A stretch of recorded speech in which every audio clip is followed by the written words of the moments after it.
Assalamualaikum warahmatullahi wabarakatuh. Waalaikumsalam warahmatullahi wabarakatuh. Apa kabar ibu-ibu? Baik. Baik. Gimana hari ini? Mendung ya, agak mendung. Aduh, Bu, jemuran aku belum turun ini. Nah, Iya. hujan, Bu, mulai Nah, habis. mudah-mudahan tidak hujan Bu. Jadi jemurannya aman di rumah. Anak aku baik tinggal di rumah tak tahu dia tuh. Iya, Dalam mudah-mudahan males deh. itu, Bu, budak sekarang ini disuruh tak tahu aku ngaku. Iya, mudah-mudahan deh sampai acara kita selesai ini hujannya belum turun. Mudah-mudahan kan. Nah, kita mulai Bu ya. Ya, Bu. Nah, ibu-ibu, kita ketemu lagi di P2K2 bulan ini. Nah, bulan ini kita bahas tentang kesehatan dan gizi. Tapi di sesi ini kita akan bahas tentang pentingnya gizi dan layanan kesehatan untuk ibu hamil. Nah, ibu-ibu pasti pernah galau kan hamil? Pernah. Nah, ini kita bahas biar misalnya kalau misalnya ibu hamil lagi, jadi ibu lebih memperhatikan gizi, kesehatan dan kesehatan ibu. Nah, lanjut kita langsung deh Bu ya. Iya, Bu. Kita langsung deh ke Kalau mendung ya, Bu. pembahasan kita. Iya, lagi mendung, lagi hujan ibu salah. Pentingnya gizi dan layanan kesehatan ibu hamil. Nah, ibu waktu hamil, ibu jago gak makan ibu? Tidak. Makan, Bu. Kalau apa makan. Oh, jadi tidak ada yang dipantang-pantang Bu ya? Ada anak-anak. Ya, jadi memperhatikan asupan makanan bagi ibu hamil dan melakukan pemeriksaan kesehatan selama kehamilan merupakan upaya menjaga kesehatan ibu dan anak sehingga anak tumbuh tinggi, sehat dan cerdas. Nah, Bu, di sini melakukan pemeriksaan kesehatan selama kehamilan. Ibu waktu hamil kemarin, waktu itu melakukan pemeriksaan kesehatan enggak selama kehamilan? Iya, Bu. Kemana biasanya Bu? Ke bidan. Ke bidan. Ibu melakukan USG juga? Belum, Bu, dulu kan. Oh. Waktu awal-awal tuh belum kan waktu substansi lain. Oh, jadi udah pernah USG Ibu waktu hamil kemarin ya? USG. USG. Kalau kami belum, Bu, karena kan yang pertama surprise saya kata bapaknya. Nah, jadi Bu, sama kehamilan ini kita wajib melakukan pemeriksaan kesehatan. Nah, ini kan sudah termasuk di kewajiban ibu sebagai peserta PKH. Kalau ibu hamil harus memeriksakan kesehatannya pada fasilitas kesehatan ibu. Terus dampak kekurangan gizi. Nah, apa dampak kekurangan gizi waktu kalau ibu tidak memperhatikan gizi pada saat hamil? Nah, di keluarga ibu hamil tidak sehat melahirkan bayi yang berat badan lahir rendah. Jadi Bu, kalau misalnya ibu tidak memperhatikan gizi untuk anak ibu, bisa jadi bayi yang ibu kandung itu terlahir dengan berat yang rendah. Terus bayi bisa mengalami gangguan pertumbuhan dan mudah sakit Bu. Nah, kecukupan gizi dan kesehatan ibu selama hamil akan berpengaruh terhadap berat badan bayi saat lahir.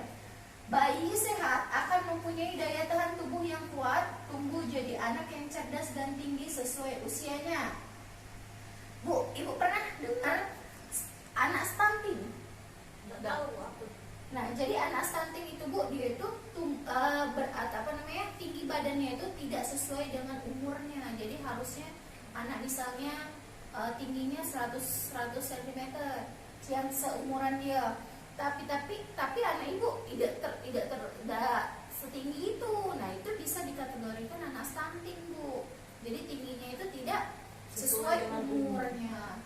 Nah, ini tadi keluarga, bayi, anak tadi Bu ya, yang stunting tadi gangguan pertumbuhan.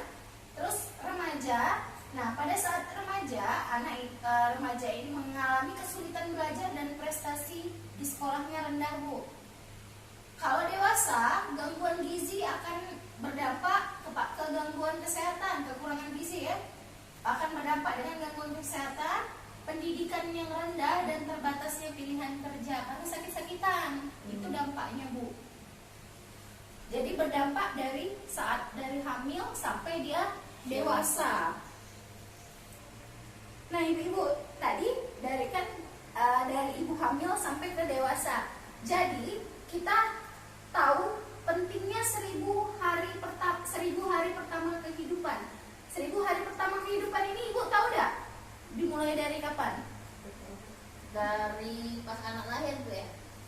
Oh, salah Bu. Jadi yang benar 1000 hari pertama kehidupan ini dimulai dari di dalam kandungan.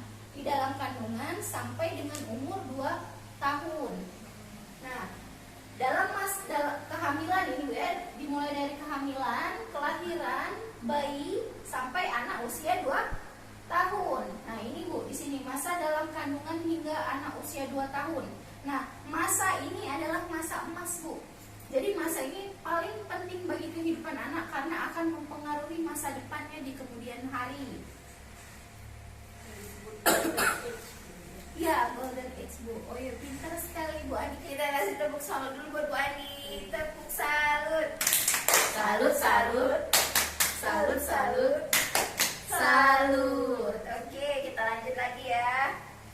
Jadi ibu-ibu, untuk menghindari kekurangan gizi, kita harus memperhatikan isi piring kita. Nah, jadi ada lauk pauk, ada buah-buahan, ada sayuran dan makanan pokok. Nah, untuk ibu hamil ini juga harus memperhatikan aktivitas ringan, Bu. Jadi jangan mentang-mentang hamil jadi malas beraktivitas.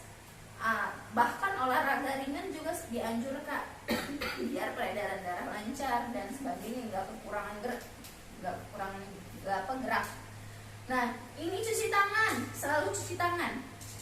Jadi dalam melakukan aktivitas, sebelum makan, habis berinteraksi dengan hewan, dan pokoknya yang kotor ya, selalu cuci tangan. Apalagi di masa pandemi ini harus selalu cuci tangan untuk menghindari terinfeksi COVID. Nah, ini Bu, minum air sebanyak 8-12 gelas per hari. 12 gelas per hari ini harus terpenuhi agar tubuh kita tidak dehidrasi. Nah, ditambah kalau ibu hamil ini harus mengkonsumsi TTD. Ibu pasti pernah semua dikasih di puskesmas ya, tablet tambah darah agar tidak kekurangan darah. Nah, ibu-ibu, kapan periksa kehamilan? Biasanya ibu-ibu periksa kehamilan berapa kali selama 9 bulan itu? 4 kali. 4 kali ya, benar. Bu Widya berapa kemarin waktu hamil anaknya? Tidak nyampe 4 kali ya Bu. Oh, jadi ibu-ibu, pemeriksaan kehamilan itu minimal 4 kali, bahkan lebih sering lebih baik. Nah, 1 kali pada usia sebelum 3 bulan. Jadi waktu ibu baru mengetahui kalau ibu sedang mengandung.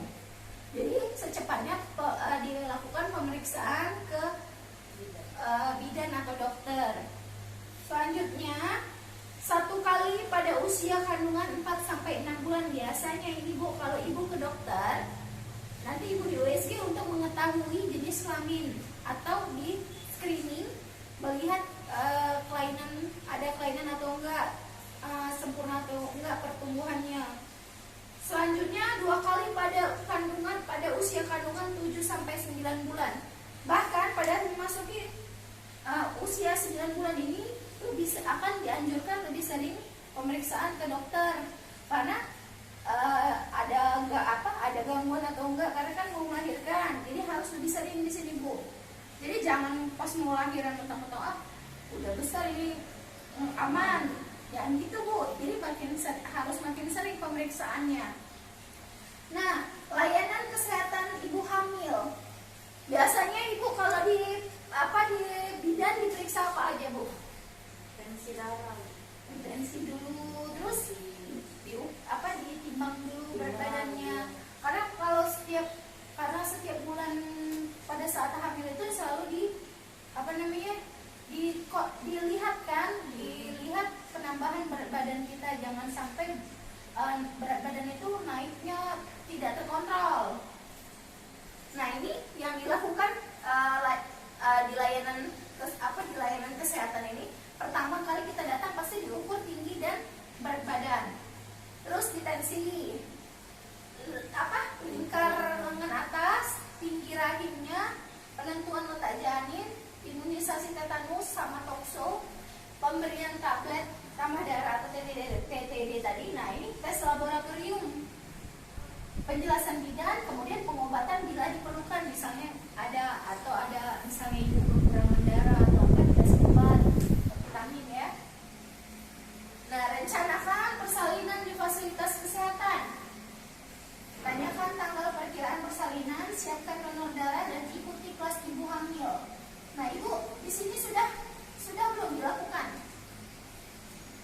Kelas ibu hamil Belum pernah Bu ya. Biasanya ini di puskesmas ada Bu. Misalnya senam hamil, diadakan di puskesmas atau di rumah sakit ada.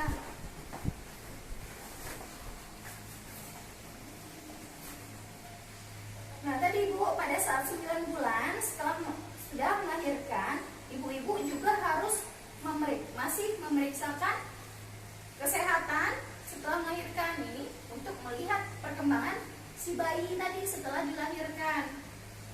Nah, pertama pada saat 6 jam sampai 3 hari setelah melahirkan. Kedua, 4 sampai 28 hari setelah melahirkan. Ketiga, 29 sampai 42 hari setelah melahirkan. Ini untuk ibu dan si bayi. Jadi ibu ini untuk perawatan nifasnya, atau misalnya membuka jahitan, melihat lukanya kan, untuk anaknya juga imunisasi. Selanjutnya harus diperhatikan gizi anak yang baru lahir dan ibu menyusui. Kalau baru lahir biasanya hanya ASI ya Bu ya. Nah, kalau misalnya nggak ada ASI terpaksa pakai susu formula, tapi sebaiknya diutamakan harus ASI Bu.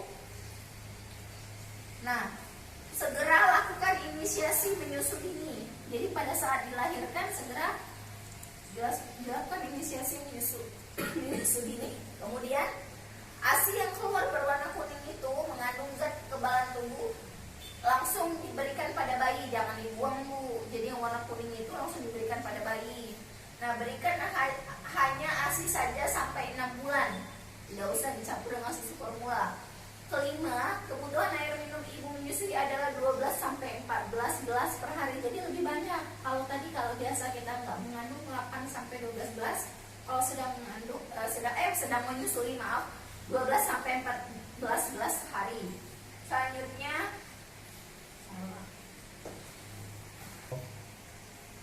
nah ibu-ibu jangan lupa daftarkan keluarga menjadi anggota JKN atau Jaminan Kesehatan Nasional. Ini ada juga BPJS PBI, sama ini Bu ya.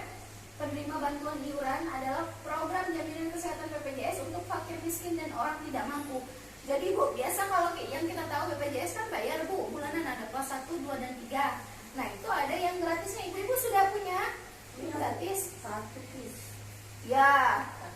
Nah, itu yang disebutkan di sini Bu. Jadi dibebaskan dari iuran bulanan, jadi gratis.